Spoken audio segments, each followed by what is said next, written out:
So this will be like a multi-part series similar to KV4 and the social media. So disclosure, I promise you that this will help you, but it will not teach you everything that you need to in one session today. Tips for finding investors. One way is networking. I do a lot on social media. I don't get out to a lot of the networking events that are hosted by the various Facebook groups, but that is another great way to meet investors, meet other contractors, meet other real estate agents, and hopefully start to build your network. A lot of wholesalers would be there. And then online, there are groups, which I'll give you later in the presentation, that you can join. So I recommend just putting your email address out there. And if you put it once or twice, I guarantee you'll get other people reaching out to you for other things that you don't want. You get a lot of website recommendations, and I'm like, I don't have a website for you that you have ever seen. People also try to help you find like different lists, like vacant property list or like the probate court list, and you could pay them a fee and then they'll give you a list, but that's basically from just putting your name out there online on different social media groups. I'd recommend offering value to investors or even potential clients that you have that may be interested in investing. And not just, I can help you find an investment property, or I can just help you find a new home. So this is kind of what Mark teaches us, which is to add value outside of just the traditional transaction. Building trust with existing clients, and they often will give you the referrals, which you'll see in number 5. So if you build trust and you do a good job on, your traditional transaction, then you have opportunity to find potential future clients and investors. And then once you have your investor, my recommendation is to find out what their goals and preferences are. So determine, like, I'll give you an example. So I have a newer investor. They want something that is going to be an easy rehab. They don't have a significant amount of cash, and their desired ROI, some just depending on the properties and the investor, sometimes it's 10%, sometimes it's 20%. I think anywhere between 8 and 15% of what they put into the property is a good measurement of what they should get out of it. Like at the end, after all of the cost and everything are accounted for. And then some investors don't like certain parts of Columbus. They prefer to stay like in the suburbs, or some prefer hilltop area, and some just want to stay away from hilltop. So understanding those kind of pieces of information, and then determining their exit strategy. So are they going to be an investor that wants to buy the property, rehab it, and then rent it out to people? Or do they just want to buy the property, rehab, and sell it back on the market? And what you can do is customize property searches for them on the MLS. So just like a normal client, you would set up and have emails sent to them once a day or once a week. This is another way to do it. Setting up searches specifically for investment properties. And then just providing ongoing support and guidance throughout the property process. So from acquisition or purchasing it until they are able to either rent it out or sell it. And I know most of us, it's not our typical bread and butter, but we are also able to list residential rentals on the MLS as well. So they don't have to do it themselves, but we can also list it for a fee. Ways to find property. Is it cut off for you guys on the side? Or can you guys see? Okay, perfect. Ways to find properties, you can use the MLS. Justin and I were talking about properties on the MLS we're flipping today. That's not my preferred method. Typically, by the time it makes it to the MLS, there's a lot of other people looking for it.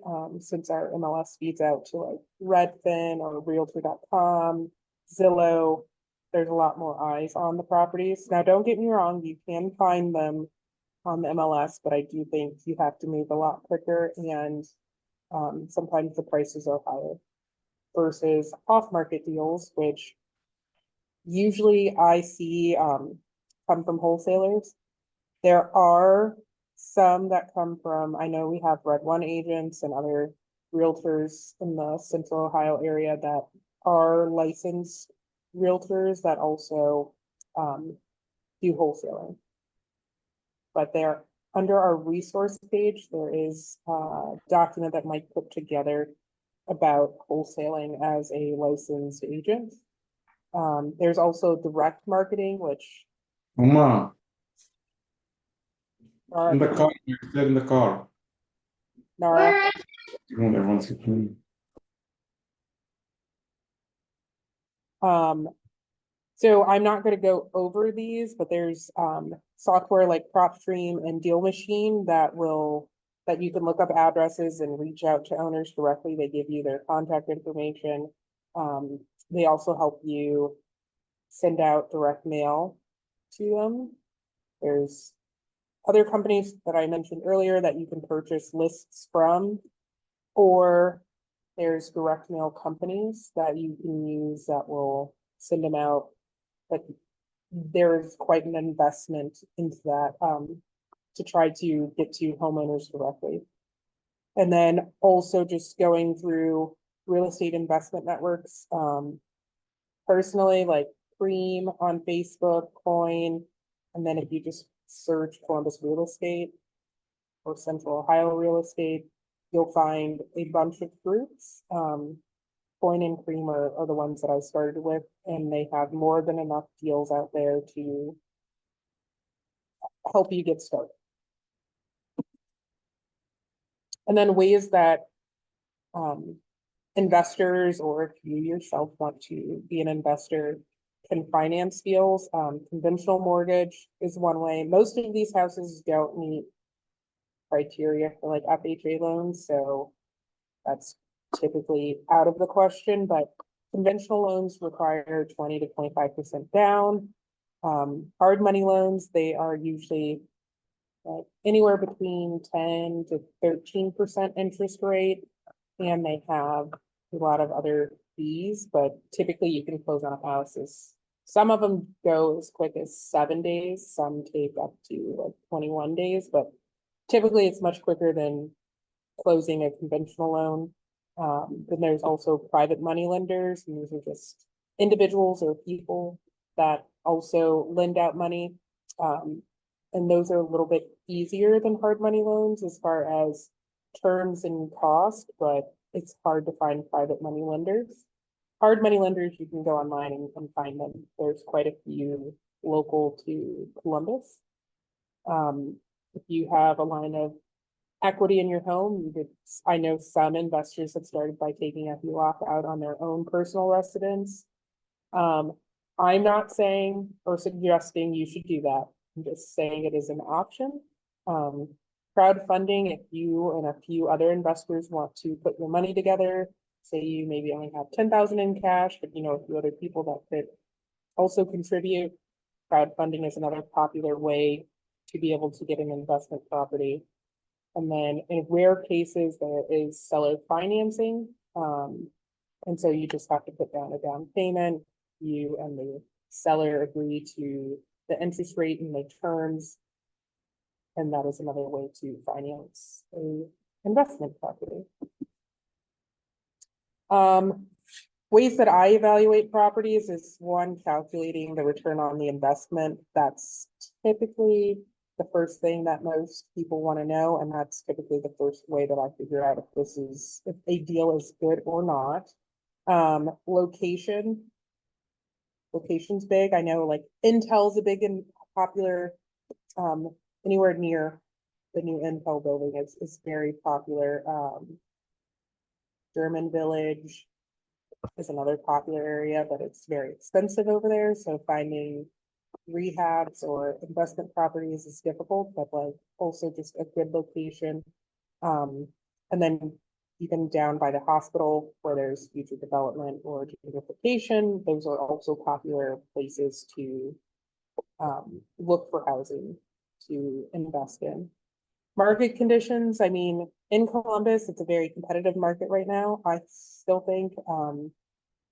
And you can look at property values, rental rates, vacancy rates, and then supply and demand. I typically don't, like when I pull CMAs, I look at the days on market. If the houses are on the market for, I don't know, 60+ days, I tend to stay away from those areas because then the investment property would just be sitting much longer. So there are certain ones in certain areas where houses go in less than 14 days. Are the typical days on market, and sometimes it goes down to 2. So I like to look in those areas specifically. Rental potential, a lot of times by schools, by hospitals, rental potential is a lot higher. Just because like traveling nurses or students, you can keep people in the rental longer and the vacancy rates are lower.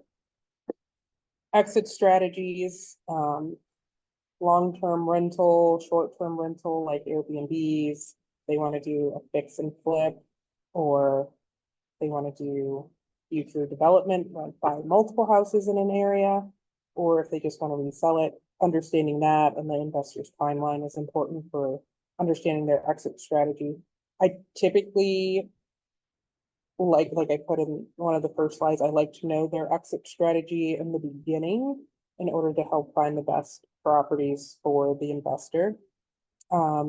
And then just assessing the risk, financial risk, the market, the street, the area, how many days on market for the properties in the area, and if the prices of the houses that are selling are a great difference in a short amount of time when you're pulling your CMA, I'd recommend you just stay away from that area unless you feel very comfortable and you know why the prices are different on those properties. Other things to consider, we typically do a pretty thorough inspection of the property.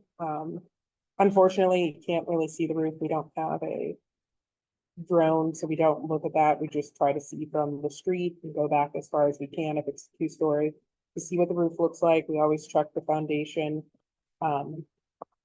Most of the properties that we are looking at, the plumbing, the electrical, the HVAC, all of that has to be taken out, and we plan for it to be new. And we usually create like a detailed scope of work. So what do we need to do? And then how much we think the repairs will cost, whether it's cosmetic or a full gut. Expense for the bathrooms, the kitchen, flooring, painting, landscaping. If you have to redo windows, putting in new doors. There's a lot of different aspects that you can think of when you are calculating your cost. If you are not a person that will be doing the work, you can bring along, sometimes people bring along contractors. Once you have a good relationship with a contractor, or you start using the same contractor for multiple jobs, they'll usually go out with you to help you bid on what the rehab cost will be to make sure that it works for you and your investor.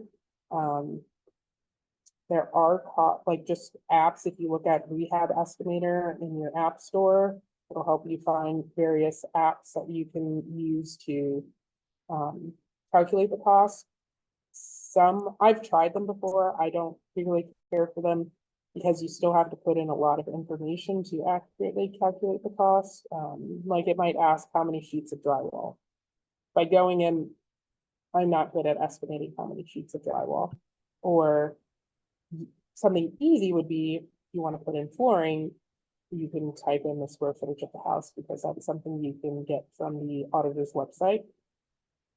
Factoring in contingencies, if there's drywall up and when you went in, you didn't see any issues, like no foundation issues, no water coming in on the ceiling, so everything looks good, and then you start tearing things apart and you find other things that you hadn't planned for.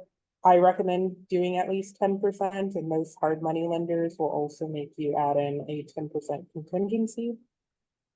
And then focusing on market trends. So certain areas definitely are improving, and you'll see a lot more houses. Like every third house will be a nicer house, and the other two houses are older houses, haven't been updated, but you can see that the market is turning in that area. Those are also areas that you want to look at.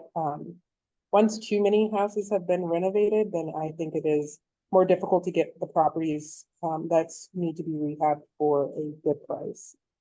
And then consult with experts. Mark and I run CMAs all the time. Yes, We we don't do. we don't always agree on what we would list the house on, No, but we don't. definitely always good to have someone go back and forth with as far as what we're thinking.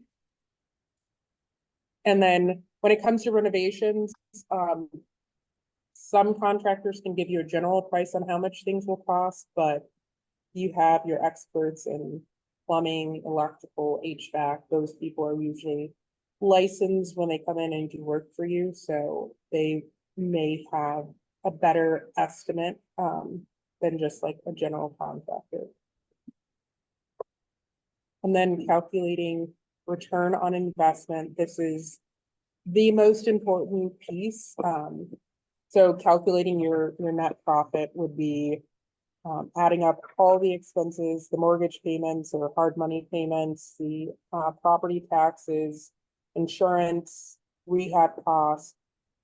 If there are management fees, you can include those. Sometimes general contractors typically will charge a 10 to 15% like project management fee. And then you will take that, all of the money that you spent, and subtract it from the sales price, and that would give you your net profit. And then you multiply it by 100, and then that should give you your return on investment. Any questions? I'm going through this rather quickly.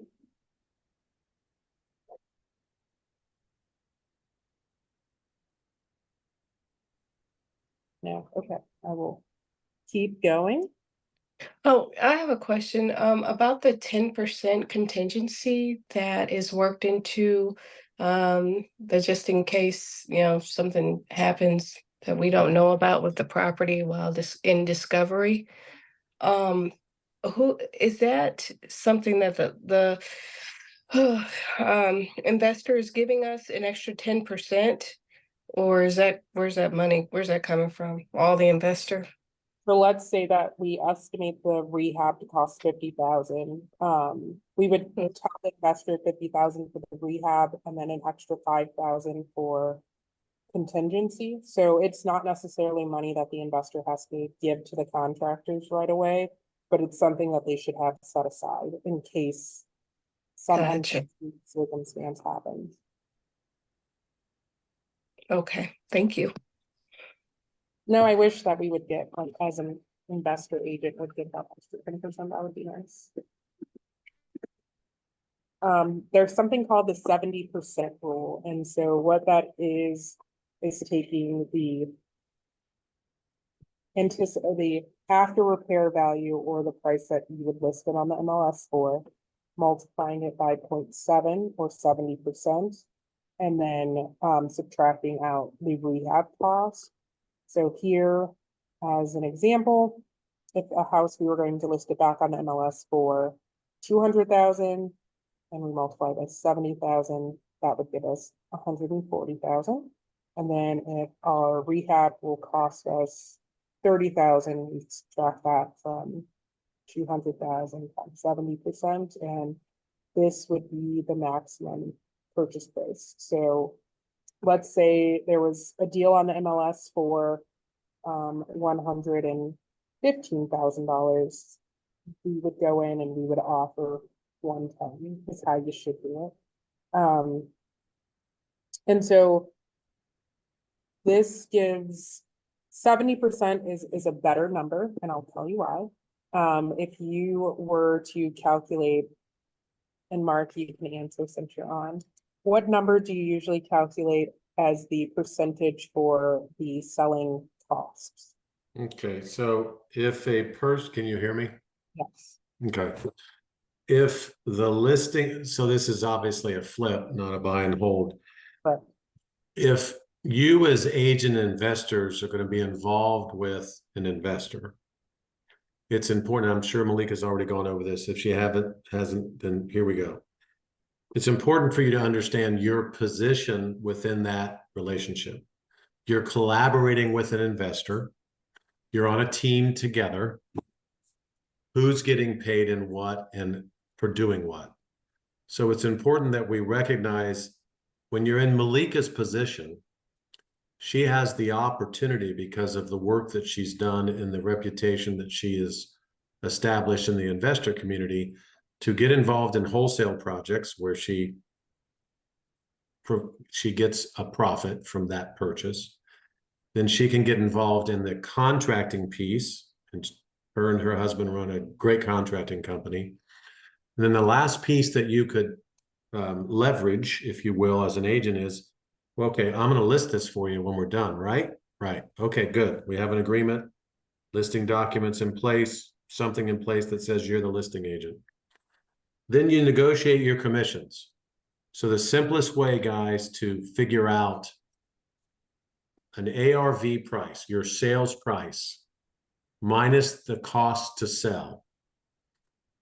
And you have these four things in a cost to sell: the commissions, the owner's title policy, the tax proration, the seller has to bring the taxes up to date, and I always throw in a home warranty. Now, I know everything's new, but if you want to incentivize the market, even on a rehab, maybe you offer a home warranty. If you don't, it'll save you $600. So this number is still good. If you and your investor agree, hey, I'm going to list this for 6%, then you would take, in this case, the ARV of 200,000 minus 9%. The 3% that's sitting out there, the 6% is commissions for both a buying and selling agent, will cover that owner's title policy, no matter the sales price. It could be $1 million or 100,000 on average, the tax proration, and your home warranty. So you can have faith that if you take 9% from 200,000, it's 18 grand. You're giving your client a very conservative estimate of their net to seller. If it bothers you to give this estimate, go into the Vault Title Net to Seller app on your computer and do an actual seller's net. But a good rule of thumb is if you're listing it for 6, the total cost that a seller will experience at closing is 9. If you're listing it for 5, the answer is 8. If you're listing it for 4, the answer is 7. So in this particular case, at a 200,000 ARV, the net to the seller is $182,000. And that's the way you want to do that math. ARV minus 9, 8, or 7%, depending upon your commissions. And you will be well covered to give your client a really good number, an estimate of a number. Again, if it bothers you to estimate that, do a seller's net.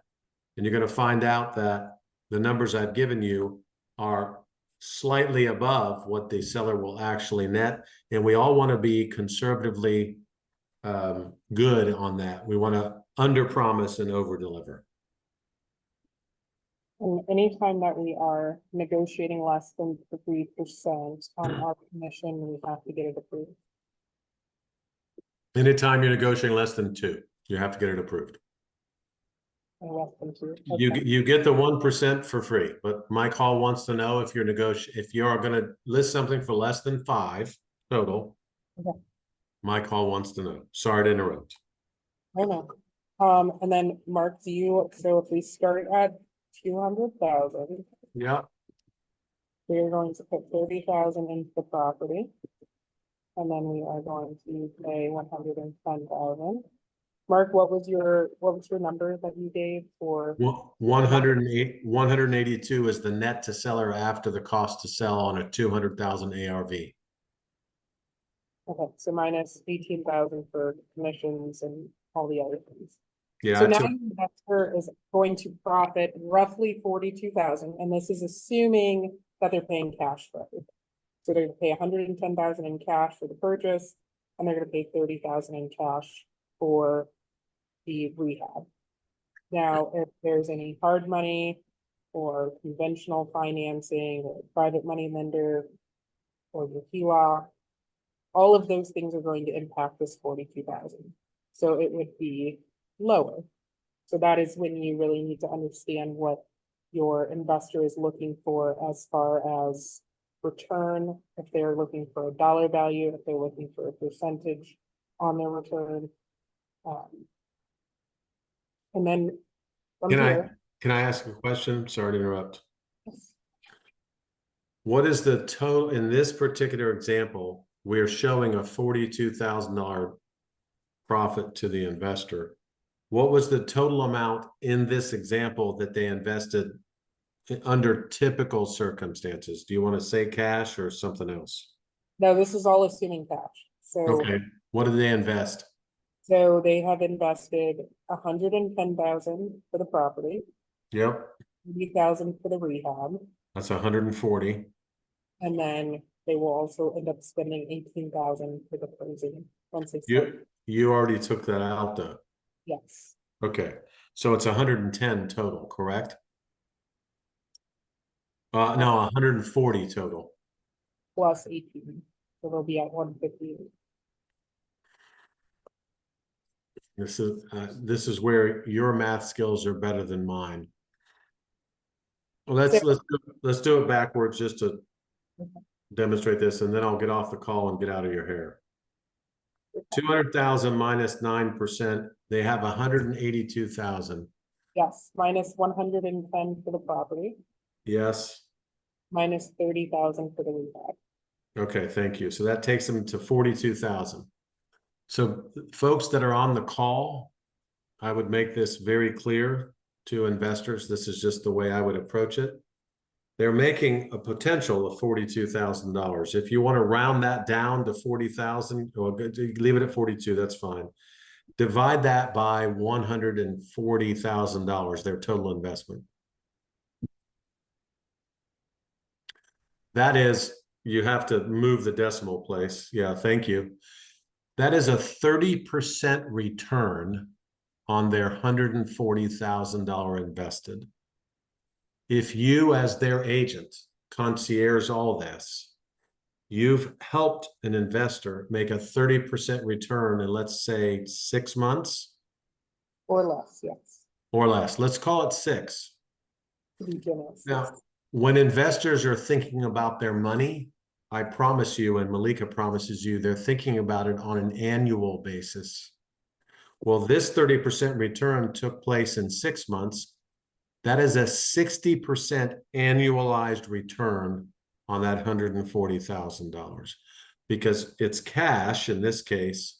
So that is a definitive return on an annualized basis.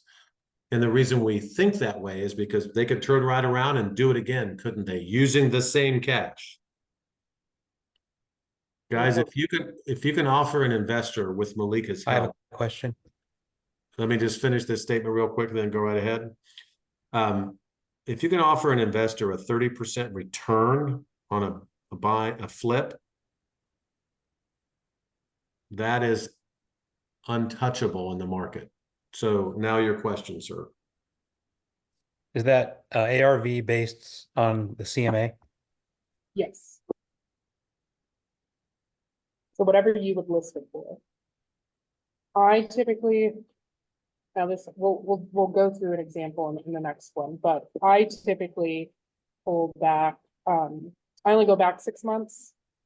I don't go back a full 12 months because by the time you purchase the property, renovate the property and put it back on the market, it would need to appraise for whatever has sold in, the last 12 months. So I usually only hold 6 months so that I give myself time that if I have really high comps, from like 12 months ago, that I'm not really using those and I'm looking only at what's been happening in the last 6 months. Can we drill down on that concept, Maleeka, for just a minute? Sure. It's- Let me just answer this question. The typical ROI most investors are looking for, I think 10 to 15%.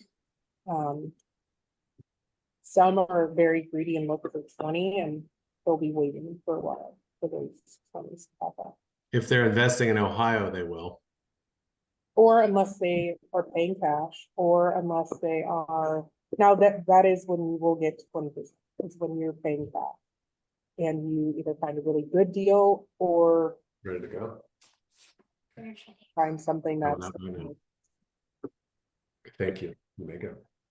When I have another question. Okay. When you're doing the CMA to get your ARV, is it like in certain areas there's a lot of flipping going on?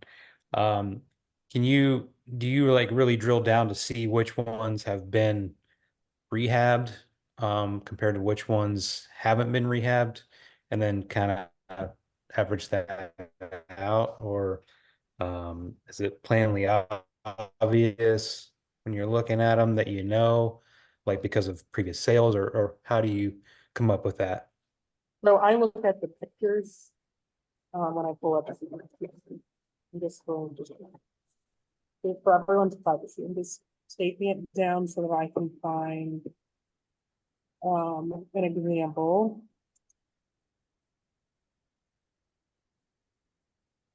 Not the back side. See ya. Bye, Mom.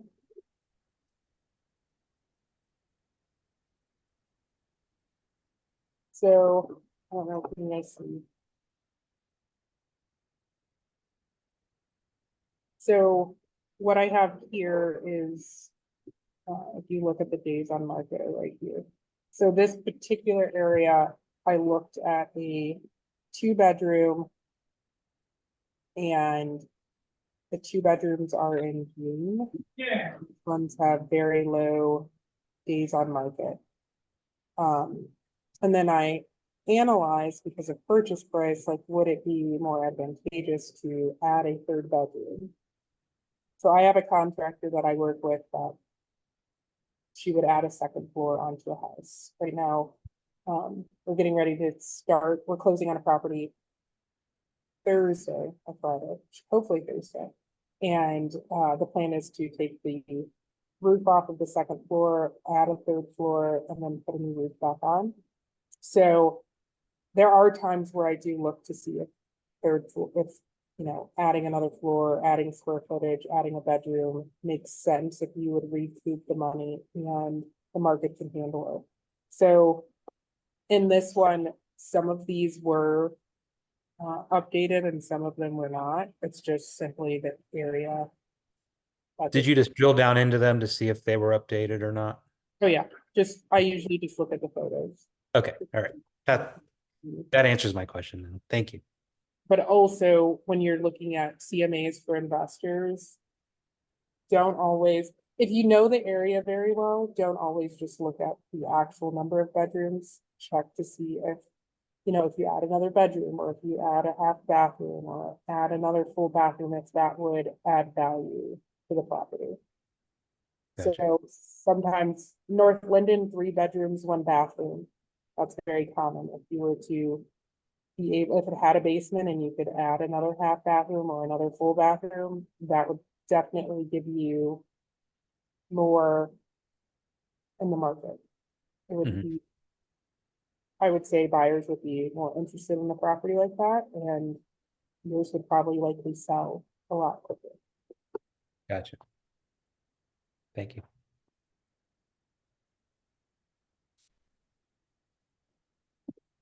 All right, so then there's also the 1% rule. So if your investor is looking to buy and hold and rent it out, then there's this general like 1% rule. So back to the property, they purchased it for 200,000.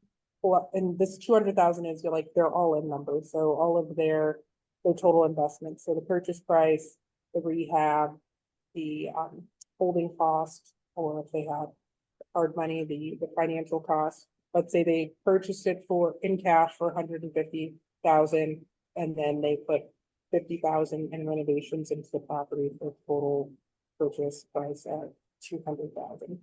Then 1% of 200,000 is $2,000, and that is like what you should make sure that the rent is, if that is their plan.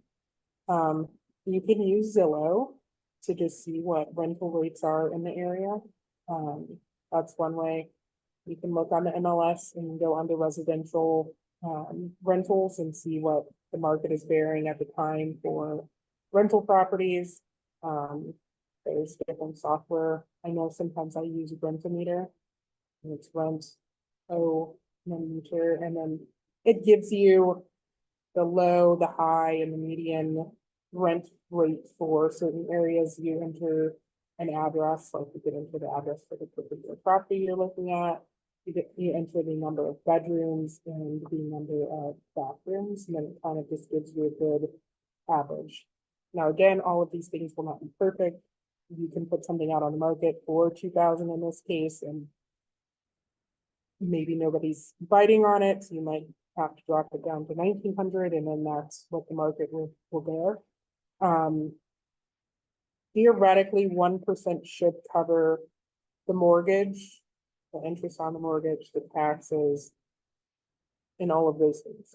Most investors that are buying and holding to rent out are looking for appreciation on a property. They're not looking to make, $500 a month on a property.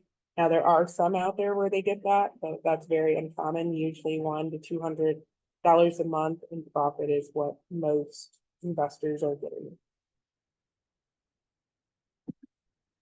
And this is another reason why investors buy and hold properties. There's something called the BRRRR method, where you buy the property, you rehab the property, and then you rent the property out.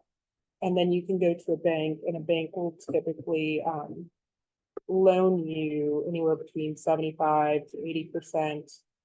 Sometimes they're lower. You have to pick the right lender. They'll loan you all of that money back. So let's say that in this particular case that the investor paid $110,000 for the property, and just to pull up the calculator again so we can do it together. Let's say they paid $110,000 for the property, and then they put $30,000 into the property, like from the previous example. So they're $140,000 all in. Let's say that the property still appraises for, or if you were going to list it, it would still be for $200,000. And then let's go on the lower end and say that they will give you 75% of the value of the house. So in this case, they would be able to take a loan out for $150,000, even though they have $140,000 in there. So they'll get an extra $10,000. And then the nice part is that their money is not tied up, and they're basically getting all of that money back. So they're getting all of the money that they put in plus an extra $10,000. There is closing costs and other fees associated with refinancing the property, but now they have $140,000 in cash, or $150,000 in cash to go back out into the market and do it again, which is why most investors that want to, get a bunch of properties, this is how they do it. Most investors are not taking hard money loans out on 20 properties at one time, because hard money loans, private money loans, there is a term on there of typically like 1 year or less that you would need to either sell the property or refinance the property. And then they take that cash after that and they repeat it and start over to find the next property. So finding an investor that wants to rent out properties and keep building their portfolio of great ones. Those are investors where you can have longevity with them as long as you're showing them value, adding value, and helping them find good properties. At the moment, I know Justin can attest, it's very difficult to find good properties right now, but there are some out there. Especially if you have cash buyers. And then so just reviewing steps to analyzing a deal, gathering the property info. Sometimes wholesalers put information out there that's not correct. I always go back to the auditor's website for whatever county that the property is in, and I just double check. I run a CMA to make sure that the plans for the property will hold up in the market. And again, I do my CMAs back 6 months to account for rehab time and then time on the market. So that when an appraiser comes in, they'll see those comps from 6 months ago, which would hopefully by then be like 10 to 12 months prior. And then I do, if they want to rent it out, I do estimate the rental income just to make sure that it meets the 1% rule. I calculate the expenses, so mortgage payments, interest payments, property taxes, because like Mark said, the seller or your investor will eventually have to pay taxes to closing if they sell the property. If they're not going to sell the property, they still have to pay taxes while the property is being worked on and or rented. Most hard money lenders require insurance to be held on the property. And if they don't, I would recommend to an investor to get insurance on the property while it's under construction or renovation. Property management fees, if it is a rental, refer them to property managers. Like if it's an Airbnb, there are some agents or property management companies that specialize in short-term rentals. Some prefer long-term rentals. I know Red One also has a property management branch. So if you're not sure where to start, you can always start with Red One. Calculating repairs and maintenance. If it is a rental, the maintenance part, if it is a rental or a flip, calculate the repairs.